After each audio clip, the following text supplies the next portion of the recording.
네, 우리 성도님 안녕하세요.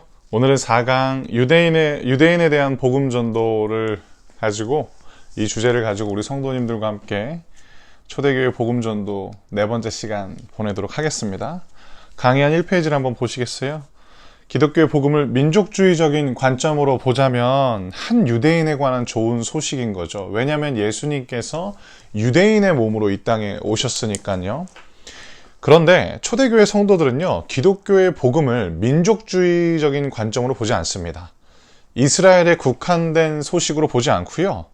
그들은, 즉 초대교회 성도들은 복음을 빈칸은 성경입니다. 성경적인 관점으로 복음을 보았다라는 거죠. 바로 이 점이 기독교와 유대교의 결정적인 차이였다라는 겁니다. 그래서 첫 번째는 기독교고요. 두 번째는 유대교입니다. 즉 기독교는 복음을 성경적인 관점으로 보았고 유대교는 복음을 민족주의적인 관점으로 본 것입니다. 밑에 있는 문단인데요. 예수님은 1세기 유대 사회의 종교 지도자들이었던 바리새파 사람들과 율법학자들이 잘못된 관점으로 성경을 읽고 있다는 것을 꾸짖으셨습니다. 이 성경을 읽고 있다는 것은 괄호 안에 해석이라고 한번 써주시겠어요? 그러니까 그들의 잘못된 해석 방법에 대해서 예수님께서는 꾸짖으셨고 그들과 논쟁하셨다라는 겁니다. 성경을 읽을 때 우리가 주의 깊게 봐야 되는 것은 무엇이냐면 예수님께서는 유대 종교 지도자들과 종교에 있어서 메인스트림 자리를 놓고 언쟁하신 게 아니고요. 그들이 성경을 잘못 해석하고 있었다라는 것을 가르쳐 주신 거고요. 유대 종교 지도자들은 예수님의 그러한 어떤 진짜 랍비의 모습, 정말 율법 교사다운 모습을 보면서 자신들의 기득권을 빼앗아갈지 모른다라고 위기의식을 갖고 접근했다라는 것. 이것도 유심히 볼 차이점 중에 하나입니다. 그래서 그들의 종교가, 즉 이 유대인들이 복음을 민족주의적으로 바라보았다라는 그 종교관이 바로 유대교였다라는 겁니다. 밑에 있는 내용입니다. 유대교의 종교 지도자들은 어떤 사람들이냐? 첫 번째 빈칸은 하나님의 말씀이었고요. 두 번째 빈칸은 전통입니다. 하나님의 말씀보다 자신들의 전통을 내세웠다라는 것. 이게 복음과 종교의 차이이기도 합니다. 복음은 하나님의 말씀이 우선합니다. 종교는 하나님의 말씀보다 자신들의 전통을 내세우는 것이죠. 마태복음 7장을 한번 보시겠어요? 제가 말씀을 우리 성도님들 강의 안에 써드렸는데요. 바리새파 사람들과 예루살렘에 온 몇몇 율법학자들이 예수님께 왔습니다. 이들은 예수님의 제자들 가운데 몇 명이 더러운 손으로, 즉 씻지도 않은 손으로 빵을 먹는 것을 보았습니다. 바리새파 사람들과 모든 유대인들은 손을 씻기 전에는 결코 음식을 먹지 않습니다. 그 다음에 마가는 이 부분이 말씀으로부터 내려온 것이 아니라 장로들의 전통이었다라고 3절에 나오는, 이렇게 기록하고 있는 거죠. 4절, 이 장로들의 전통이 어떻게 더 디테일하게 적용되고 있는지를 계속 설명하는데요. 4절 시장에서 돌아오면 자신들의 몸을 깨끗하게 씻지 않고서는 음식 먹지 않았고, 이 외에도 여러 가지 지켜야 할 일이 많았는데 컵, 주전자, 냄비, 그릇, 침대를 이제 물로 씻는 행위인 겁니다. 그러니까 유대인들에게 있어서 물이라는 것은 레위기 말씀을 통해서 그들은 피와 함께 정결케 하는 요소라는 생각이 있었습니다. 그래서 이 물을 가지고 씻어야만 깨끗게 된다라는 거죠. 참고로 식사하기 전에 손을 씻는 행위는 유대인들에게 있어서는 위생적인 개념이 아니고요. 종교적인 영역으로 지금 지키고 있는 부분입니다. 5절, 바리새파 사람들과 율법학자들이 예수님께 말했습니다. 어째서 선생님의 제자들은 장로들의 전통을 지키지 않고 더러운 손으로 음식을 먹습니까? 여기까지가 이제 유대교 종교 지도자들의 반응이었습니다. 어디에서도 말씀을 볼 수 없죠. 아주 흥미롭습니다. 자신들의 전통을 계속 내세우는 거죠. 근데 예수님은 6절부터 이 전통을 앞세우는 유대 종교 지도자들에게 말씀을 내세우십니다. 이사야가 너희와 같은 위선자들에 대하여 쓴 것이 옳구나. 이 6절에 나오는 위선자는 가면을 쓰고 연기를 하는 고대 그리스 사회의 희극 배우를 일컫는 이야기인데요. 겉과 속이 다른 거룩한 척 하는 겁니다. 거룩한 성도가 아니고요. 거룩한 척 하는 종교인을 이야기하는 거죠. 6절 하반부, 이 백성들이 입술로는 나를 공경하나 마음은 내게서 멀구나. 헛되이 내게 예배를 드린대요. 이게 이제 하나님이 이사야를 통해서 말씀하신 거거든요. 사람의 훈계를 교리인 양 가르친대요. 예수님께서는 말씀을 가지고 와서 지금 유대교 종교 지도자들이 이사야를 통해서 하나님께서 지양하고 계시는 신앙인의 모습을 너희가 그대로 보이고 있다라고 가르쳐 주시는 겁니다. 8절, 너희는 하나님의 계명은 무시하고 사람의 전통만 지키는구나. 여기 별표 한번 쳐주시겠어요? 이게 유대 종교 지도자들의 모습을 아주 한 문장으로 표현한 부분이죠. 9절, 예수님께서 그들에게 말씀하셨습니다. 너희는 너희의 전통을 지키려고 하나님의 명령을 그럴듯하게 무시한다. 그러면서 이 유대 종교 지도자들이 실상 하나님의 계명, 하나님의 말씀을 얼마나 위배하고 살아가고 있는지를 가르쳐 주는데요. 10절, 모세는 내 아버지와 어머니를 공경하여라. 아버지나 어머니를 욕하는 사람은 반드시 죽으리라고 하였다. 이 페이지 가보실까요? 그러나 너희는 아버지나 어머니에게 드리려던 것이 고르반, 즉 하나님께 드리는 예물이 되었다고 하면 그만이라고 한다. 이 말은 무엇이냐면 부모에게 행해야 할 마땅한 책임을 그냥 하나님한테 난 헌금했다 하고 책임을 회피하는 그들의 실제 위선적인 모습에 대해서 예수님이 꼬집으시는 거죠. 12절, 그래서 자기 아버지나 어머니에게 아무것도 드리지 못하게 한다. 즉 너희는 모세의 가르침을 어기고 있다. 장로들의 전통을 앞세우면서 마땅히 해야 할 바 신앙인의 모습을 어기고 있다라고 이야기를 하는 겁니다. 이것이 유대 종교 지도자들이 갖고 있었던 특징 중에 하나이고요. 두 번째는 거룩을 금욕으로 오해했습니다. 그래서 첫 번째 빈칸은 거룩이고요. 두 번째 빈칸은 금욕입니다. 누가복음 6장 6절에서 10절 말씀 제가 읽어드리겠습니다. 또 다른 안식일에, 이 또 다른 안식일이라는 표현은 안식일마다 유대 종교 지도자들이 예수님을 모함에 빠뜨리려고 여러 덫들을 놓거든요. 그러니까 또 덫을 놓는 거죠. 이 또 다른 안식일에 예수님께서 회당에 가셔서 가르치고 계셨다라는 것. 거기에 오른손이 오그라든 사람이 있었습니다. 회당에서 쉽게 볼 수 없는 사람인 거죠. 그럼 우리 성도님들 저랑 같이 이 고민을 해봐야 됩니다. 이 사람이 자발적으로 왔느냐? 아니면 이 안식일에 예수님을 함정에 빠뜨리려고 하는 유대 종교 지도자들이 안식일에 이 사람을 데리고 왔느냐? 두 가지 다 가능성이 있는데 저는 안식일에 종교 지도자들이 이 오른손 마른 사람을 데려왔다라는 관점으로 한번 해석해 보겠습니다. 7절, 율법학자들과 바리새파 사람들이 예수님께서 안식일에 사람을 고치시는지 보기 위해 살피고 있었다. 저는 이 구절 때문에 의도적으로 오른손 마른 사람을 데려온 게 아닌가로 해석하거든요. 7절 하반부, 그들은 예수님을 고소할 거리를 찾으려고 하였다. 8절, 그런데 예수님께서 그들의 생각을 알고 계셨다라는 겁니다. 그들의 생각을 아시고 손이 오그라든 사람에게 말씀하십니다. 일어나 앞으로 나오너라. 그러니까 설교를 중단하고 예수님께서는 손이 마른 사람을 앞으로 나오라고 지금 초대하고 계시는 거죠. 그러자 그 사람이 일어나 앞으로 나왔습니다. 예수님께서 말씀하십니다. 너희에게 묻겠다. 안식일에 선한 일을 하는 것이 옳으냐? 악한 일을 하는 것이 옳으냐? 생명을 살리는 것이 옳으냐? 죽이는 것이 옳으냐? 라고 예수님이 묻고 있는 거죠. 안식일은 하나님께서 거룩하게 구별하신 날이신데 예수님은 안식일의 참 의미가 무엇이냐면 금욕적으로 금지 조항만 계속 나열하는 그런 날이 아니고 하나님이 기뻐하시는 선을 행하는 날로 거룩하게 구별하라 라고 예수님께서 안식일의 참 의미를 가르쳐 주고 있는 것입니다. 즉 유대 종교 지도자들은 거룩을 금욕으로 오해한 사람들이었고 예수님은 안식일에 거룩을 행하십니다. 어떤 일을 행하셨느냐? 손이 오그라든 사람을 치유시켜 주시고 그 사람의 억눌린 것들을 자유케 하십니다. 주일에는요, 하지 말아야 할 것들을 주목하는 날이라기보다는 하나님을 주목하는 날이고 하나님으로 충만해지는 날입니다. 그것이 하나님을 예배하기 위해서 거룩하게 구별한 주일의 참 정신인 거죠. 그 부분을 우리는 이 말씀을 통해서 또 깨달을 수 있는 것입니다.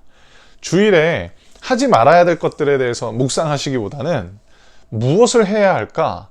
무엇을 통해서 하나님을 주목할까를 자주 묵상하는 저와 우리 성도님들 되시길 축복합니다. 그 다음에 세 번째 부분인데요. 실상 하나님 또는 실상 빛을 알아보지 못하는 어둠이었습니다. 볼펜으로 쓰신 성도님들 진짜 죄송해요. 빛입니다. 빛. 실상 빛을 알아보지 못하는 어둠이 바로 유대 종교 지도자들이었습니다. 요한복음 1장 9절에서 10절 말씀인데요. 참 빛이 있었다. 그 빛은 세상에 와서 모든 사람을 비췄다. 참 빛이 되신 말씀이 세상에 계셨다. 세상은 그분을 통하여 지음받았지만 그분을 알지 못했다. 이 세상이라는 이 표현의 엑기스들이 바로 요한복음에 빈번하게 등장하는 참 빛을 알아보지 못하는 어둠의 상징적인 존재들인 유대 종교 지도자들이었습니다. 자신들이 빛에 가깝다라고 생각했지만 그들은 참 빛이신 예수를 알지 못합니다. 밑에 있는 부분, 하나님의 종들이었으나 하나님의 아들을 죽입니다. 이 구절은 누가복음 20장 9절부터 19절은 포도원 비유인데 예레미야라든지 에스겔이라든지 이 구약의 선지서에서 이스라엘을 포도원으로 비유하시거든요. 하나님께서. 즉 예수님께서는 이스라엘을 포도원으로 비유하시는 것을 알아들을 만한 유대 종교 지도자들에게 포도원 비유를 들어 이야기하시는 거고요.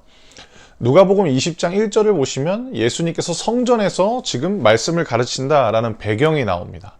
즉 성전에 모여있던 유대 종교 지도자들 그리고 하나님을 알고 있다라고 생각하는 사람들에게 그들이 품고 있던 잘못된 생각을 예수님께서 말씀해 주시는 거죠. 간단하게 설명드리면 이렇습니다. 예수님께서 상속자이시고요. 그리고 이 밭의 주인은 하나님이십니다. 근데 이 하나님께서, 즉 밭의 주인이 종들한테 전부를 빼앗으려고 하는 게 아니고요. 일정 부분의 열매의 소출을 이제 얻길 원하세요. 그래서 종들을 보냅니다. 또 다른 종들을 보냅니다. 그런데 이 포도원 품꾼들이, 그러니까 이 농부들이 그 종을 핍박합니다. 때리고 쫓아내요. 그리고 이 농부에게 또 다른 종을 보내요. 그런데도 계속 핍박합니다. 상속자를 보내니까, 아들을 보내니까 농부들이 서로 이런 얘기를 해요. 저 사람은 아들인데 상속자다. 저 사람을 죽이면 이게 다 우리께 된다라는 거. 당시에 유대 종교 지도자들이 예수님에 대해서 했던 그 잘못된 생각을 보여주는 거죠. 기득권 논쟁으로 이해하고 있었던 그들의 모습. 이것이 바로 포도원 농부의 이 비유였습니다.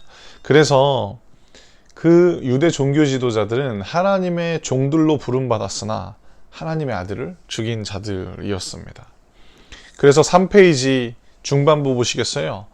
예수님은 유대교 지도자들이 갖고 있었던 그들의 기득권을 빼앗기 위해 그들과 논쟁하신 것이 아니라 그들의 잘못된 성경 해석을 바로잡으려 하셨다라는 겁니다. 그래서 퀘스천에 이렇게 적어주시겠어요? 나는 성경을 어떻게 읽고 있는가? 나는 성경을 어떻게 읽고 있는가? 순종이 결여된 성경 읽기는요, 성경을 오해할 수밖에 없습니다. 순종하지 않는 성경 읽기는 원하는 정보, 원하는 지식도 못 얻습니다. 왜냐? 성경은 주님의 말씀이기 때문입니다. 순종하면 순종할수록 성경 해석은 더 건강해지고, 순종하면 순종할수록 본문의 참 의미를 우리는 깨닫게 됩니다. 또 하나, 자기를 부인하면 부인할수록 성경의 진짜 의미를 알게 됩니다.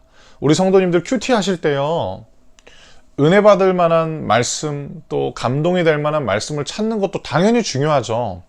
그런데 진짜 중요한 것은 큐티 하실 때 하나님이 기뻐하시는 것과 하나님이 경계하시는 것을 찾아야 됩니다. 왜냐? 성경은 하나님의 말씀이니까. 참고할 만한 좋은 글귀가 아니고요. 그 말씀대로 살아야 할 삶의 매뉴얼이 성경이니까 나는 성경을 어떻게 읽고 있는지 계속 물어야 됩니다. 나 중심의 성경 읽기를 포기하셔야 되고요. 이제는 하나님 중심의 성경 읽기를 다시 시작해야 한다라는 겁니다. 퀘스천 밑에 있는 부분, 초대교회 성도들이 함께 전한 복음은요, 예수 그리스도의 십자가 죽으심, 첫 번째 빈칸은 십자가 죽으심, 두 번째는 부활이었습니다. 그리고 예수의 십자가 죽으심과 부활은 모두 성경에 기록된 대로, 이 빈칸은 성경에 기록된 대로입니다. 고린도전서 15장에 나오는 이 말씀은 바울이 만들어낸 복음이 아니고요. 바울 자신도 들었고 바울이 함께 공동체 생활을 이루면서 신앙생활을 했던 신자들의 신앙 고백이었는데, 제가 1절부터 한번 읽어드릴게요. 성도 여러분, 내가 여러분에게 전파한 복음에 대해 여러분에게 알려드리려고 합니다. 여러분이 받아 그 안에 굳게 선 복음 말입니다. 내가 여러분에게 전파한 말씀을 굳게 붙들고 헛되이 믿지 않으면 여러분은 이 복음으로 구원을 얻습니다. 내가 받은 가장 중요한 것을 여러분에게 전해주었습니다. 이미 전해줬다라는 거예요. 근데 바울이 한 번 더 복음 전한다라는 거죠. 어떤 복음이냐? 그리스도께서 성경에 기록된 대로 이사야서 53장 우리 죄를 위해 죽으신 것과 장사 지낸 바 되었다가 성경에 기록된 대로 3일 만에 다시 살아나셨다. 호세아서 6장 2절에 이틀 뒤에 여호와께서 우리를 다시 낫게 하실 것이다 라는 이 말씀을 초대교회 지도자들이 예수의 3일 만에 부활하심으로 인용했다라는 견해들을 학자들이 많이 주장하고 있거든요. 그래서 제가 드린 겁니다.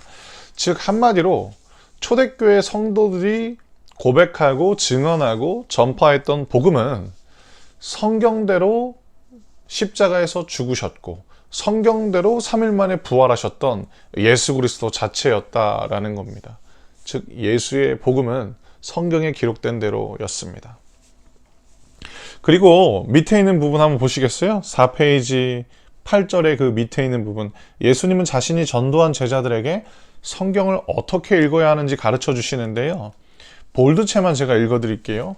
모세로부터 시작하여 모든 예언자를 들어 예수님에 관한 성경 말씀을 제자들에게 설명해 주셨다라는 거죠. 즉 성경은 예수 그리스도 중심으로 읽어야 합니다. 그리고 44절 중반부 모세의 법, 예언서, 시편, 구약의 전체를 이야기하는 겁니다. 나에 관해 쓰여진 모든 것들, 즉 예수 그리스도 당신을 계시하시고 감춰진 것을 드러낸다라는 표현이거든요.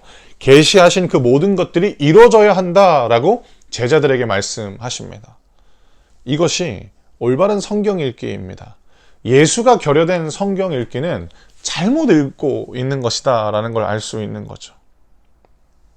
그럼에도 불구하고 이 유대 종교 지도자들에게 왜 초대교회 성도들은 복음을 증거했을까?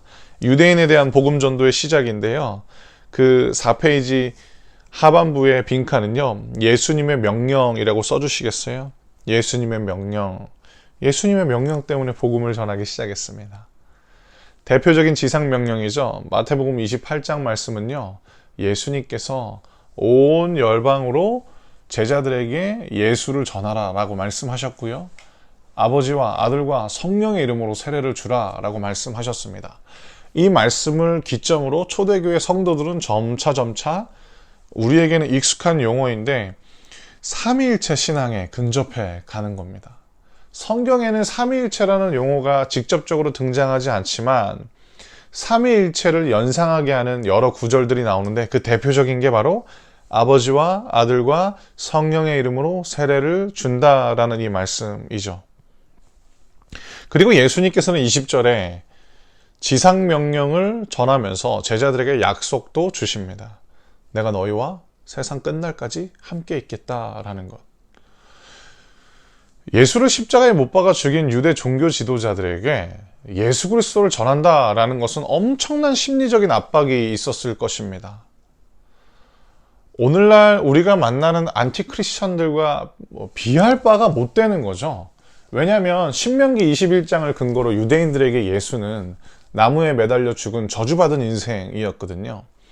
그리고 로마인들에게 예수는 로마 사회에서 가장 극악무도한 사람에게 행해졌던 십자가 처형을 당한 인물이었습니다. 그 예수의 십자가를 전한다? 그 예수의 부활을 전한다? 이거는 쉽게 순종할 수 없는 영역입니다. 그런데 그들에게 말씀하신 예수가 그들의 주였기 때문에 그 예수의 명령 때문에 복음을 전했다라는 겁니다. 5페이지 한번 가보실까요? 사도행전 1장 말씀도 동일합니다.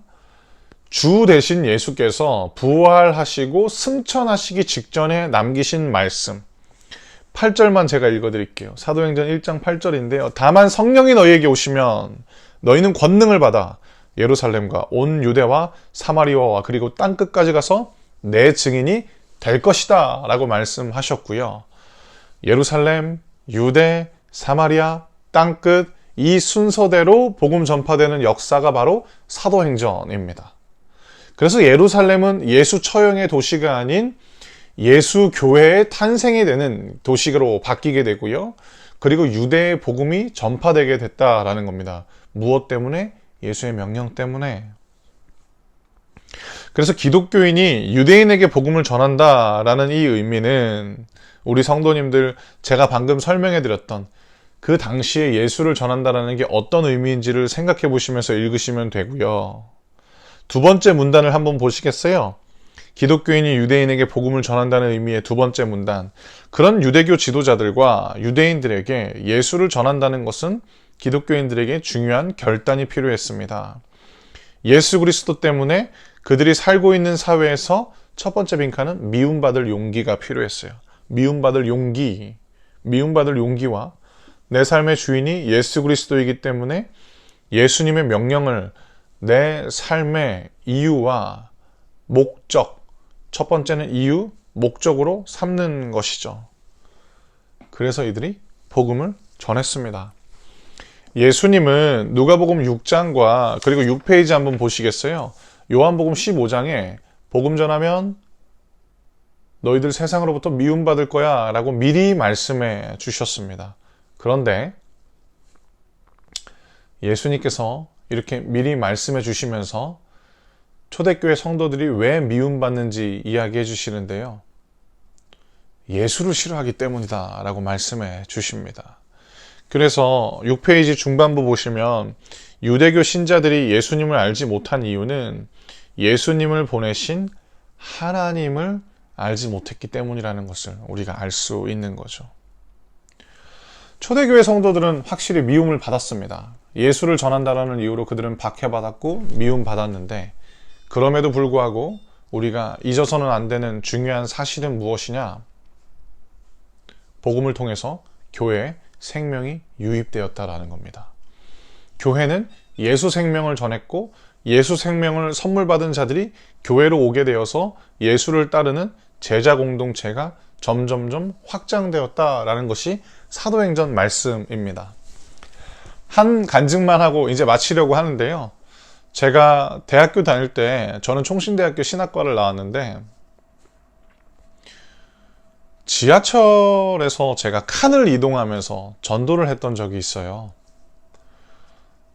총신대학교가 7호선 남성역에서 좀 가깝거든요. 그때 당시에 7호선 종점이 온수역이었습니다. 지금도 온수역인지는 모르겠는데 그때 당시에는 종점이 온수역이었어요.